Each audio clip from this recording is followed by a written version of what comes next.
औज़ुबिल्लाहिमिनश्शैतानिर्रजीम बिस्मिल्लाहिर्रहमानिर्रहीम। इरशाद health centre की तरफ से माहिर नफ्सियात हकीम डॉक्टर मोहम्मद इरशाद हुसैन तमाम नाज़रीन को अस्सलाम वालेकुम वरहमतुल्लाहि वबरकातुहू। आज का हमारा टॉपिक है डायबिटीज़ के बारे में, शुगर के बारे में कि शुगर क्या है, शुगर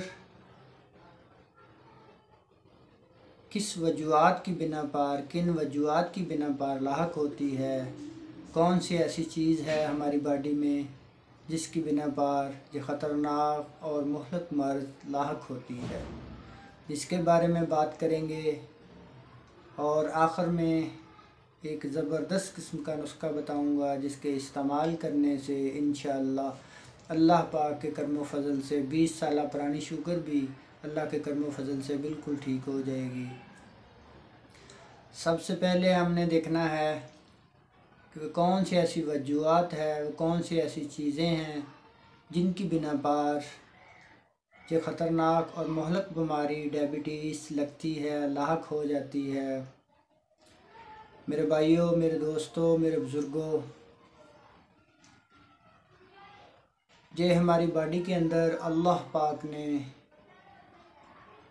बहुत सी चीज़ें रख दी हैं, बहुत से हमारे बॉडी आर्गन रख दिए गए हैं अल्लाह पाक ने, जिनके मुख्तलिफ़ फ़ंक्शन हैं बॉडी को कंट्रोल करने के लिए, जिनमें एक अहम रोल पेंक्रियाज का है, लबलबे का है, जो मेरे भाइयों पेंक्रियाज तक जूस पैदा करता है, इंसुलिन पैदा करता है, जिसकी वजह से हमारे जिस्म की शुगर बैलेंस में रहती है, हमारे जिस्म की शुगर नॉर्मल रहती है। पेंक्रियाज तक जूस जो लबलबे से निकलता है, इसकी वजह से हमारी ग़िज़ा हज़म होती है। इसकी वजह से ग़िज़ा के अंदर मौजूद ग़िज़ायात को हज़म करने में बहुत अहम किरदार अदा है इसका। मेरे भाइयों, पेंक्रियाज ही वो बॉडी का हिस्सा है जिसकी वजह से शुगर लाहक होती है। पेंक्रियाज या लबलबा जब काम करना छोड़ देता है तो मेरे भाइयों डायबिटीज़ हो जाती है, शुगर हो जाती है। आगे इसकी बहुत सी वजूहात हैं। अगर पेंक्रियाज में स्वेलिंग हो जाए, अगर पेंक्रियाज बढ़ जाए, अगर पेंक्रियाज सिकुड़ जाए, अगर पेंक्रियाज ज़्यादा इंसुलिन पैदा करना शुरू कर दे, अगर पेंक्रियाज कम इंसुलिन पैदा करना शुरू कर दे, ये वो वजूहत हैं मेरे भाइयों जिनकी बिना पर ये ख़तरनाक और मुहलिक बीमारी लाहक होती है।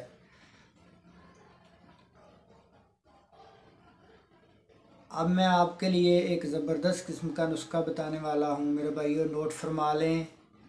जो पिछले 20 साल से हम इरशाद हेल्थ सेंटर पे लोगों को इस्तेमाल करवा रहे हैं और अल्लाह पाक के करम फजल से कभी भी किसी भी मरीज़ ने इस नुस्खे के बारे में कंप्लेन नहीं की कि हमने आपका जो नुस्खा इस्तेमाल किया तो हमें फ़ायदा नहीं हुआ। मेरे भाइयों, नोट फरमा लें, ये आम सी चीज़ें हैं। सबसे पहली चीज़ चने का आटा लेना है अपने भाइयों। दूसरी चीज़ जौ का आटा लेना है। तीसरी चीज़ गंदम का आटा लेना है। और चौथी चीज़ बाजरे का आटा लेना है।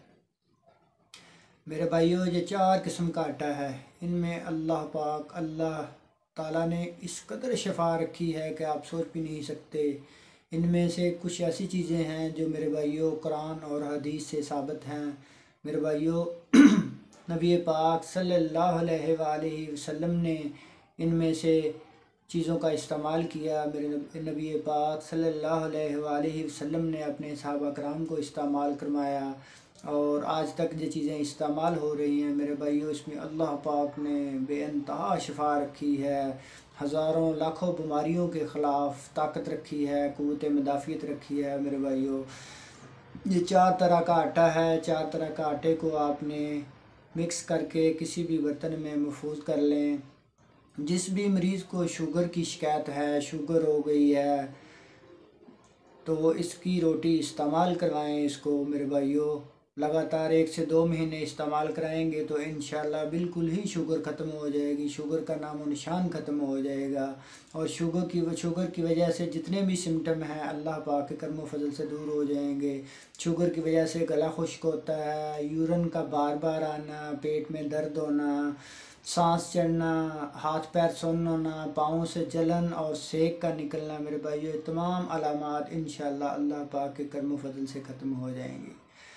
और शुगर के मरीज़ के लिए परहेज़ है, बेकरी की जितनी भी चीज़ें हैं, मिठाई चिकनाई वाली चीज़ें, मीठी चीज़ें, इन चीज़ों से परहेज़ करना है और पानी का ज़्यादा इस्तेमाल करना है। तो इंशाअल्लाह अल्लाह पाक के करम फजल से चंद ही दिनों में आपकी शुगर नॉर्मल हो जाएगी। अल्लाह पाक आपके लिए और आपकी फ़ैमिली के लिए आसानी